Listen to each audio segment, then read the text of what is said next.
مساء الخير، النهاردة هنعمل كيكة النسكافيه الباردة، من أحلى الكيكات اللي ممكن تاكلوها. فعلا جميلة جدا، وأهم حاجة إن هي ما بتاخدش مجهود وما بتاخدش وقت، وما فيهاش مكونات كتير، ولا بيض ولا زبدة ولا كل ده. فعلا جميلة جدا، والعشاق القهوة أنا متأكدة إن هي هتعجبهم جدا. لازم تجربوها. بس أهم حاجة اوعوا تنسوا لو عجبكم الفيديو لايك وشير واشتراك في القناة. هنبتدي أول حاجة بمكوناتنا: كوباية كريم شانتيه، ومعلقة كبيرة نسكافيه، وتلات قطع جبنة مربعات أو مثلثات، وكوباية إلا ربع لبن ساقع. وهنضربهم بالمضرب الكهربائي لغاية ما نوصل لقوام الكريم شانتيه.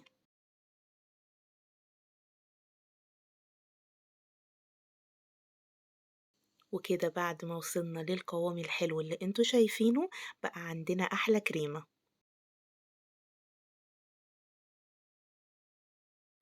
هنجيب بقى الصينية بتاعتنا، وهنجيب بسكوت سادة أي نوع، وهنجيب طبق وهنحط فيه معلقة نسكافيه، وهنحط حوالي كوباية مية.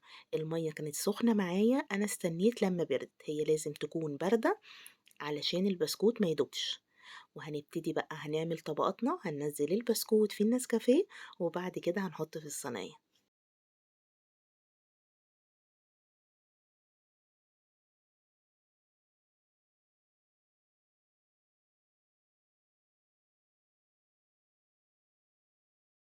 وبعد ما خلصنا أول طبقة هنحط الكريمة.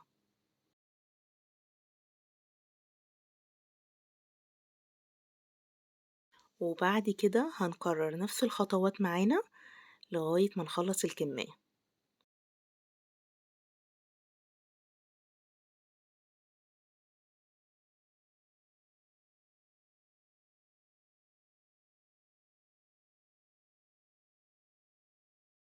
هنحط آخر طبقة بسكوت معانا، وآخر برضو طبقة كريمة.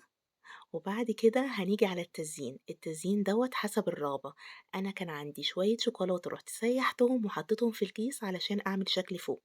ما عندناش شوكولاتة، ممكن نرش شوية كاكاو، ممكن نطحن شوية بسكوت ونرشهم برضو من فوق. كلهم هيبقى طعمهم حلو جدا.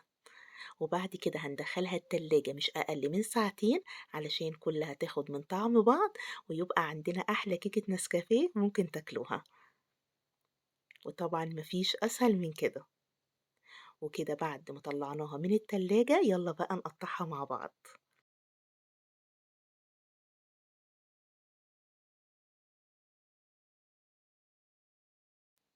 شايفين بقى الجمال، شايفين الحلاوة؟ فظيعة. فعلا حلوة جدا، أنا متأكدة للي بيحبوا القهوة هتعجبهم قوي. فعلا ممتعة، ومفيش أسهل من كده ولا أوفر من كده ولا أسرع من كده. لازم تجربوها، وأنا متأكدة إن هي هتعجبكم جدا. وكانت معاكم أسماء إبراهيم، وأشوفكم المرة الجاية في وصفات أحلى وأحلى.